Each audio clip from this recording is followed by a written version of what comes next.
Hello and welcome everyone. This is Type V3 and after 20 long years, the soldier of love and justice has returned. This is SH Figuarts' Sailor Moon, and whether you refer to her as Usagi or Serena, one thing's for certain, she is the princess of legend and the mother of all magical girls. This figure looks stunning. In fact, it looks a lot better than I had anticipated, and the source of her visual strengths lie in the paintwork. Knowing the original design was rather simple, Bandai went the extra mile to liven up the look. The boots, for instance, aren't just red, there's a shimmery magenta finish to them.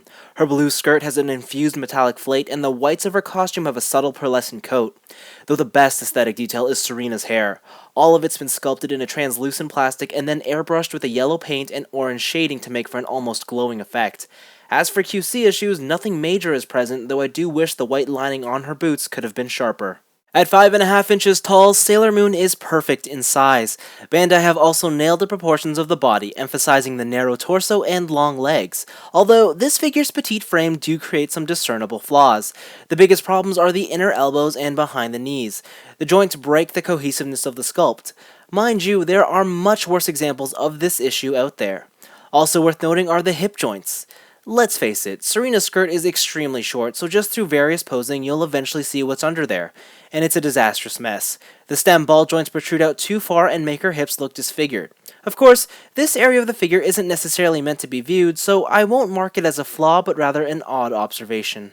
Over the years, Bandai have had a fairly hit-and-miss track record when it comes to face sculpts on their 6-inch figures, but happily I can confirm all of Sailor Moon's expressions turned out great, and swapping them is a simple task as well. For starters, you get her standard smiling face. Then there's also a stoic stare, as well as her screaming expression. Finally, if you were lucky enough to get in on the first run edition of this SH Figuart, then additionally included are both the winking expression and the crying face. These two faces are easily my favorite, and I think it's a shame that their inclusion isn't guaranteed with every release of this figure. So we've established that she looks great, but how does she move? Well, she has a single ball-jointed neck, so there's some good range there. The hair pieces are each on little ball joints, but they really only swivel around.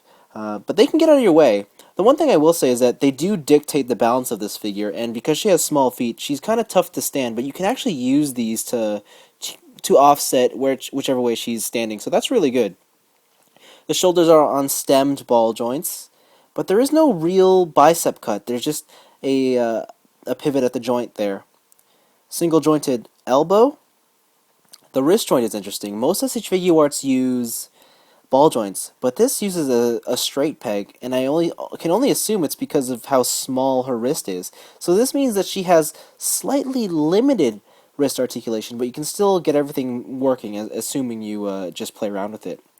The torso, there's a ball joint here and one here. The one at the waist is tougher to use, and the one at the ab crunch just doesn't offer as much range as I was hoping, but it's still fairly good. They managed to put in the pull-down Figuarts hips and a thigh swivel, so that's there. The skirt does impede some movement, but there are cuts in the side of the skirt to alleviate some of that. Single jointed knee, and the ankle joint, there's a swivel up and down and some rocking effects. What I'll say is that despite being an SH Figuart, she actually doesn't feel much like an SH Figuart.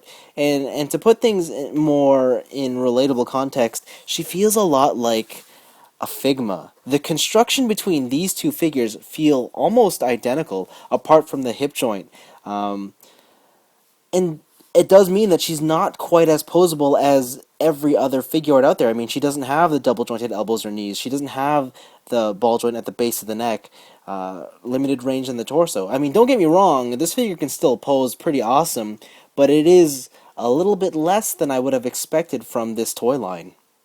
Sailor Moon comes with a variety of hands for display purposes. The first two pairs are fists and open palms. From here on out, there's a bevy of hands included, all for recreating any specific moment in her iconic entrance speech. I'm not gonna lie, it's kind of amazing that you can do this. The other two appendages are right hand only. Firstly is the tiara hand, and it looks great with its shimmery gradient effect.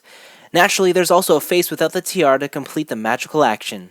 The last hand is a gripping fist meant for the moonstick. You get two variants of this accessory, one with or without the silver crystal. The accessory looks great, but some details do get lost in the small size. Also included is Serena's trusty ally, Luna the cat. For the most part, she's a well-executed accessory, but the additions of a ball-jointed neck and swivel tail make her much more than just a simple figurine. Finally, this Figuart comes with a custom Tamashii stage Act 4. More than the pink print, I like how the base is in the shape of a heart. It makes the inclusion of this display stand feel much more special. Between all the accessories included, the magnificent aesthetic details, and just the sheer playability of the figure, SH Figuarts Sailor Moon turned out to be a great release.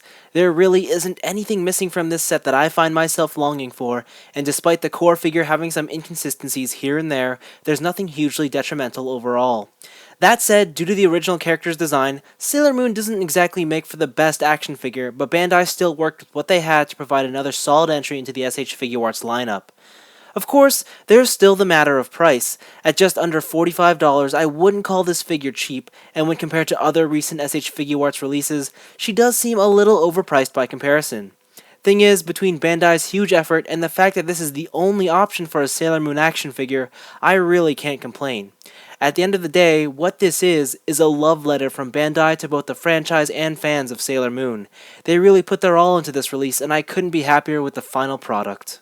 Anyways, this has been Type V3. Thanks for watching, and I hope you enjoyed this review. A part of me still can't believe that it's already been 20 years since Sailor Moon's original debut, and I'm looking forward to her triumphant return.